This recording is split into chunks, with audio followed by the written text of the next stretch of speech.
আমরা এখন চলে এসেছি দার্জিলিংয়ের ঘুম মনেস্ট্রিতে। পথে আসার সময় ম্যা হুনা সিনেমার ওই বিখ্যাত কলেজটা, অ্যাকচুয়ালি ওটা স্কুল ছিল, বয়েজ স্কুল। তো সেটা দেখে এলাম। তো আমরা জানতাম এইখানে ওই স্কুলটা আশেপাশেই রয়েছে। তো আমরা চারদিকটা যখন দেখছিলাম তখন দেখতে পেলাম, গাড়িতে বসেই দেখলাম জাস্ট, আর তো নেমে দেখার সময় বা সুযোগ কোনোটাই হবে না। তারপরে পৌঁছে গেলাম ঘুম মনেস্ট্রিতে। মনেস্ট্রি কথাটা আমি বহুতবার শুনেছি, বাট আমি গুগল সার্চ করে দেখলাম যে মনেস্ট্রি মানে হলো একটা মন্দির বা মঠ জাতীয় কিছু ধর্মীয় জায়গা।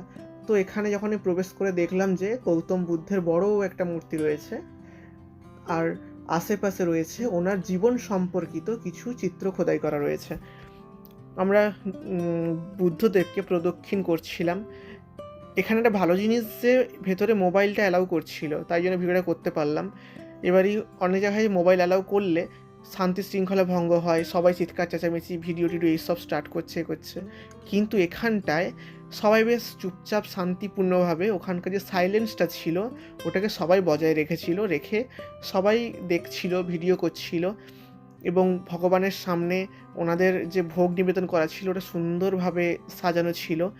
আর এই কাঠের দরজা ফরজা এইসবগুলো তো খুব অ্যাস্থেটিক লাগছিলই। এইসব দেখার পর আমরা চলে এলাম।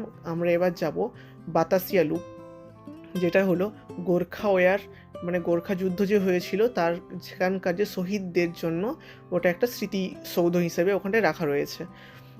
তো জায়গাটা বেসিক্যালি একটা বাগান, পার্ক। তো আমাদের সেখানে যাওয়ার জন্য 50 টাকা করে এন্ট্রি ফি টিকিট কাটতে হলো। এবং এখানে এসে দেখলাম সেই জায়গাটা যেখানে সবাই ওই পাহাড়ি ট্র্যাডিশনাল ড্রেসগুলো পরে এবং ফটো তোলে। অ্যাকচুয়ালি মেয়েদের ড্রেসটা মেয়েদেরকে দেখতে যতটা সুন্দর লাগে, আমার পার্সোনালি মতামত ছেলেদেরকে অতটা সুন্দর লাগে না। তাই আমরা দুজন অযথা ট্রাই করিনি এই ড্রেসগুলো। আর এখান থেকে টেলিস্কোপ দিয়ে কাঞ্চনজঙ্ঘা দেখা যায়। কিন্তু আজকে তো সকাল থেকেই পুরো কুয়াশাযুক্ত পরিবেশ ছিল, তাই আমরা টেলিস্কোপেও যে কাঞ্চনজঙ্ঘা দেখতে পাবো না সেটা আমরা জানতাম। তাই অযথা আজকে আর টিকিট কেটে কাঞ্চনজঙ্ঘা দেখার আর ইচ্ছে হয়নি। আর এখানটায় ওই যে রেলওয়ে ট্র্যাকটা রয়েছে যেটা থেকে 360 ডিগ্রি ভিউ পাওয়া যায় পাহাড়টার ওপরে, টয় ট্রেনটাই করে। আমরা তো টয় ট্রেনে চড়িনি, কারণ আগের থেকে প্রচুর টিকিট কাটতে হয়। আর এখানটায় তো শীত বস্ত্র বিক্রি হচ্ছিল, সবাই কিনছিল। আর সবাই সেই ট্রেডিশনাল ড্রেসগুলো পরে মাথায় সেই ফুলের ঝুড়ি টুড়ি নিয়ে ঘুরছিল।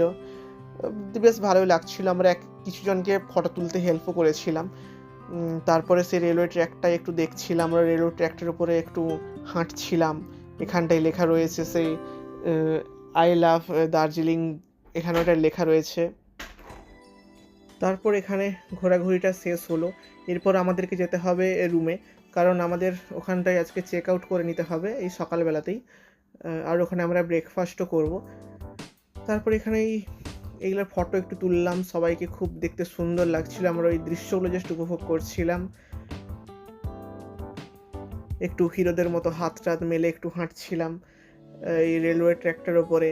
এইসব ছেলে মানুষ যা হয় ঘুরতে এসে এইসব করে তারপরে রুমে ফিরলাম। রুমে ফিরে ওখানে চেক আউট শেষ করলাম এবং আমাদেরকে ওখানে ব্রেকফাস্ট দিয়েছিল চা আর ব্রেড টোস্ট।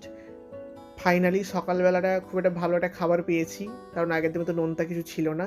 তো এইটুকুই ছিল আজকের ভ্লগ। Bye bye. তো আমরা নেক্সট ভিডিওতে আবার দেখা করছি।